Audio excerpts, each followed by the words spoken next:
Welcome to this video. In this video, Jared and I are going to be discussing the academic trainee route, and we're going to try and give you an insight on why we chose this and exactly what you can expect if you do want to go down this route.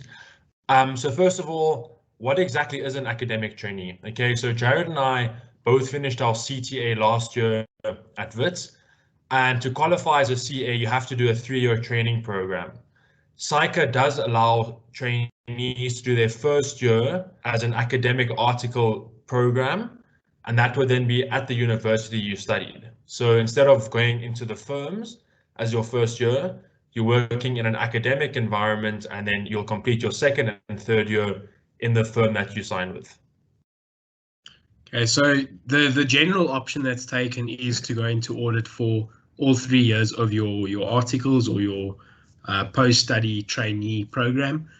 However, with the academic trainee program, it's for obviously for your first year of articles, and it is quite a different experience to going into audit. In audit, you're looking at the corporate environment, you're looking at performing a whole bunch of audit-related tasks.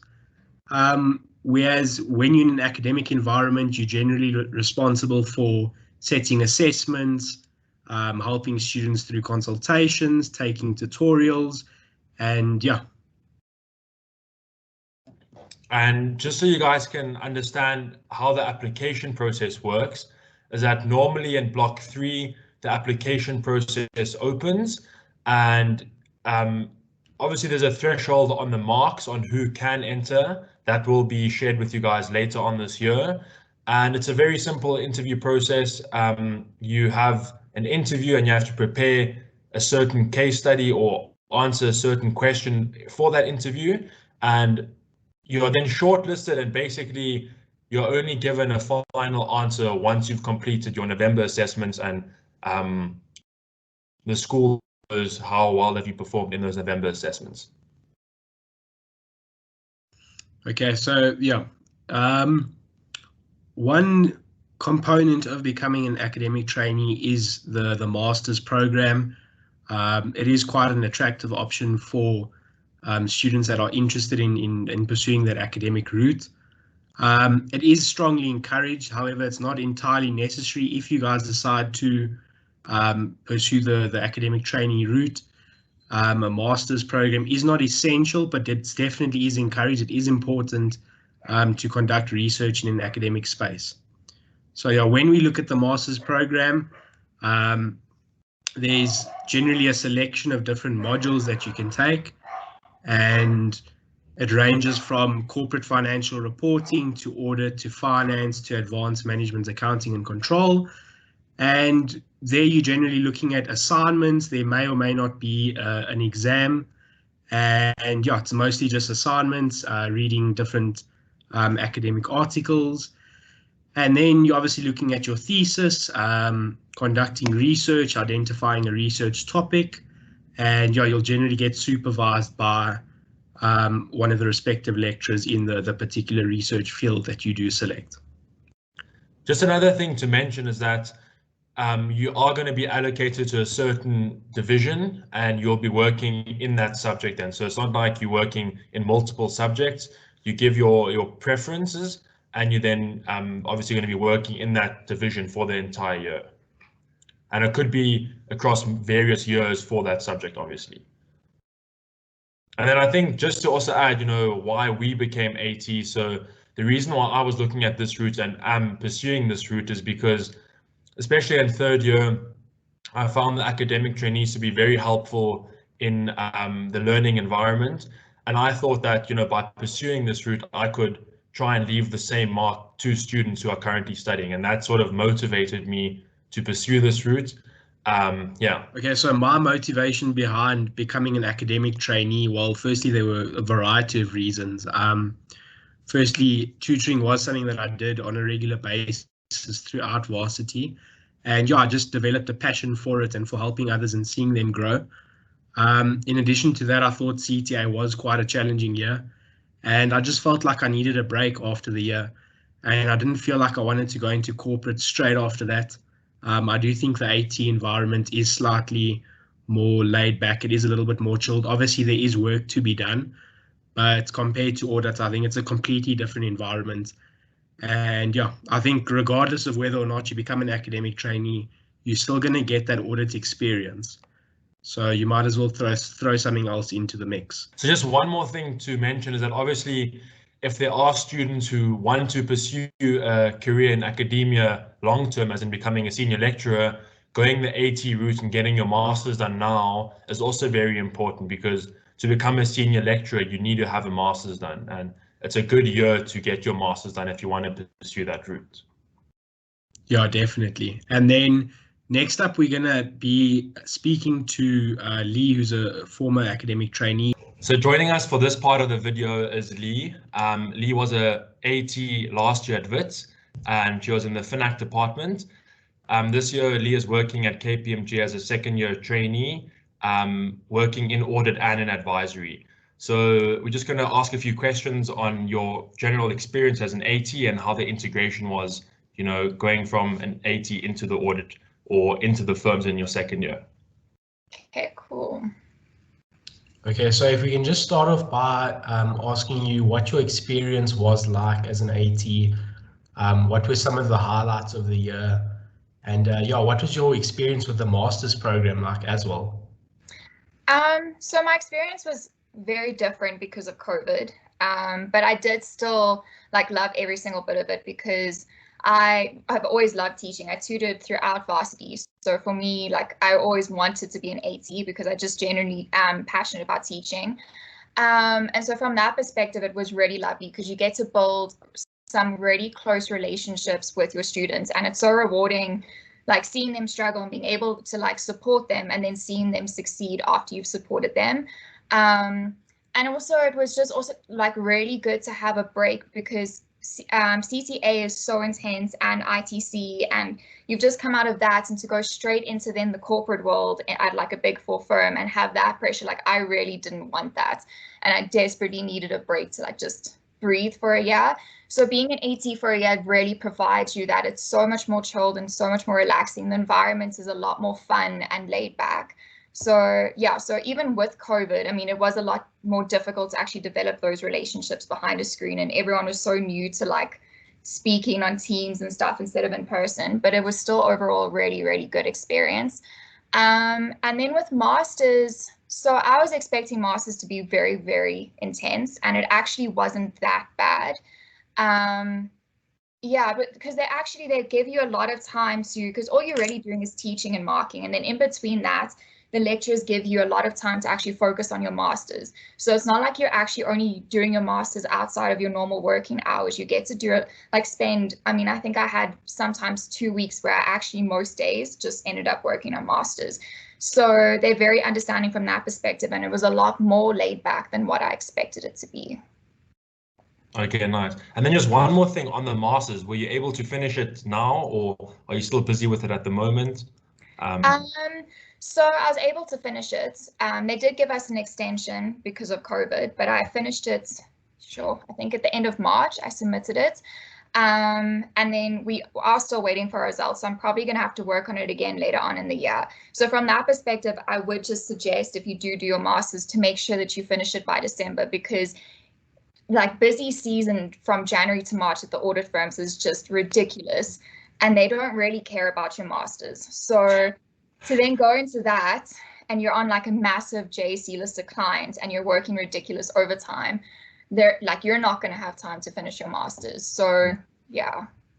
Have you got any advice for students that do go into the AT route and do pursue the masters, just to make sure that they do land up finishing within the time frame and don't have to rely on doing their masters in addition to the audit work?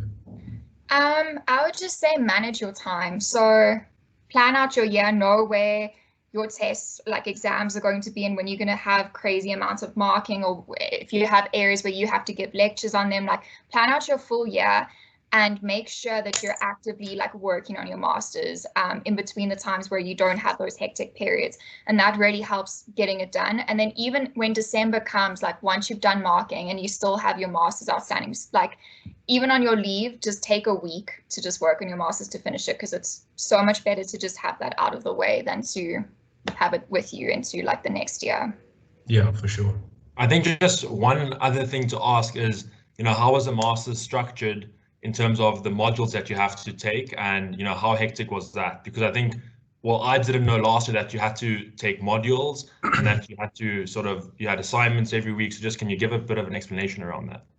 Okay, so I can't really remember with and I don't know what they're called, because last year they didn't have names, but there's like Warren's masters and then there's another master's. So I'm not too sure how the other master's works. I know you have to take like 3 electives, and then one of those, if you want to do, say for instance, your thesis in audit, then one of those electives has to be in audit. Or like if you want to do it in financial reporting, then one of your electives has to be like within FINAC. And then you have, so in both of the masters, you have 2 electives which are compulsory, and the one's like they're both research modules. Yeah. So the one is basically just your actual thesis, and then the other one is you do have to do some research, but it's I think like only 4 or 5 weeks long. And it's not that hectic or intense at all. It's very like basic research. And then in terms of Warren's one, you don't really you don't get to choose your elective. So we had integrated reporting, then theory of finance, and I think cases in corporate reporting. And then, so what happens is that you'll get, so depending on which one you do, which electives, you'll end up having this run at different times throughout the year. So you usually have like, I think 2 electives in the first semester, and then another 2 towards the end of the second semester. And they usually run like, I think 5 weeks, 6 weeks at a time. And then you have 2 weeks off, and then it's 5 weeks again, and then 2 weeks off. And then, and then in terms of assignments, it depends which elective you've got. So most of them have like weekly assignments, but they take, I think, maximum like 2 days to do, or like a day and a half. So it's not that hectic. And then like I know for others, like you don't really have assignments, you more so have like group projects and then like an exam at the end. So yeah. And I think just another thing to say, so you said obviously going into the firms is quite hectic, if you're still doing your masters, but just to ask, you're going into the firms and you're expected to be at a second year level, but you haven't done your first year things yet, as in you weren't in the audit firm in your first year. So how was that integration, and how did you find it? So for me, it wasn't great at all, but I do think it depends very much on like the team that you've got and the manager that's on that team. So I don't think like the experience is pretty much the same as I think if you were going in as a first year, because on the first engagement or the first 2 engagements, they kind of are aware that you're an AT, and they are a little like lenient on you and more understanding with you. And like you also learn things. It doesn't take that long to actually kind of get an understanding of what's going on like if you tested equity once, like how to test like it doesn't, like certain sections don't change. So it doesn't take that long to figure things out. It's just your experience, I think, does just depend on your manager and the team. Like I've had so many different managers now. And the first one I was on, like, I think some of them forget that it's a training contract. And so they don't actually put in time to train you. And they'll kind of be like, okay, here's your sections. You just now figure out what to do. Whereas if it's like I remember I had to interview a client on my first day and I knew nothing about the entity or like its processes or what I had to ask or anything. And it's like, I then had to go back to the client consistently to try, because I wasn't actually getting the information I needed. Whereas if my manager was like, just briefly for 10 minutes beforehand, like, okay, this is actually what you're supposed to be doing here. And this is how you get the information. These are the things you're supposed to be asking. It would have been so much more efficient. But a lot of the times managers don't do that. And then it just causes delays and stress. And it's, yeah, and it was also very difficult being online because you don't have someone next to you where you can just be like quickly, okay, how do I do this? You kind of just, you have to sit there and figure it out by yourself. But then I've had other managers where I've tested sections I've never tested before, and they didn't even know I was an AT, but it was, so they didn't give me that extra understanding, but because they were like, just genuinely passionate about teaching, and they were aware that it was a training contract and that we're still learning. They from the start just explained everything in so much detail, gave me background to what was happening, and that made the process so much easier. And it really didn't matter that I'd never done it before and I was at a second year level. So I do think it just largely depends on how lucky you are with what manager and team you get. Okay. Yeah. And I think just to add to that as well, I did VAC work in third year. You know, I had other trainees who were also doing VAC work and absolutely hated it because their team wasn't really nice. And I think that also, if you're on a nice team and your colleagues are nice, it's also more enjoyable. You know, it's not, it makes it more fun, I guess. Yeah, definitely. Because I was also doing VAC work, and I was on 2 different clients, and the one team was really amazing. I got along with everyone. They were really helpful, and there it was just like an environment that really gets you to do the best. Whereas the other team wasn't as great, wasn't as helpful. So yeah, just not the best work environment. But yeah, I guess it is a bit of luck. Yeah. Then if we can just ask you, during the academic trainee year, is there any recommendation that you would suggest just to get academic trainees to better prepare themselves for the audit environment, maybe Excel courses, anything along those lines? I mean, I would say like an Excel course would help, but I feel like you forget stuff because if you're not constantly applying it throughout the year, like you're not going to remember it. So, I mean, I don't even suggest, like, unless you're going to do that in December, I don't really suggest doing it because you learn things so quickly, like as you're going along and you're under that pressure and you're forced to just figure it out by yourself. And then also, like, I know with KPMG, we get given like a training course that's like specifically in Excel, and like you can go online at any point in time to like a specific section to figure out how to do it. So you've got all the resources there and you learn very quickly. So with Excel, I don't think there's much, like in the beginning, you'll feel useless, but it does improve over time. And then I'd maybe say like just before you're going in, or like once you get assigned a section, like actually go back to your notes, because if you didn't teach audits in your AT year, like, well, for me, I can't remember most of what I studied in auditing. So you're clueless. So yeah, I'd suggest like going back to your auditing notes for like the specific section that you're testing, just to get an understanding of exactly what you're doing and trying to get to. And then, yeah, I'm trying to think if there's anything else. Just be prepared that it's not as nice as your AT. Like it's easy to get used to the nice AT life, but soak it all up like while you're there. Just soak it in and enjoy it while it lasts. And then maybe like once you're, I don't know, for like the first client you're on, actually just ask the manager or like the senior in charge to actually just sit down with you for an hour and explain the entity and explain what you're going to be doing. Because I think if you have that, that might also just help. If you've got that better understanding, that would help a lot. Yeah, I think that's all of the questions. So thank you very much, Lee, for your time. We really appreciate it. Yeah, thanks a lot, Sam. It's a pleasure.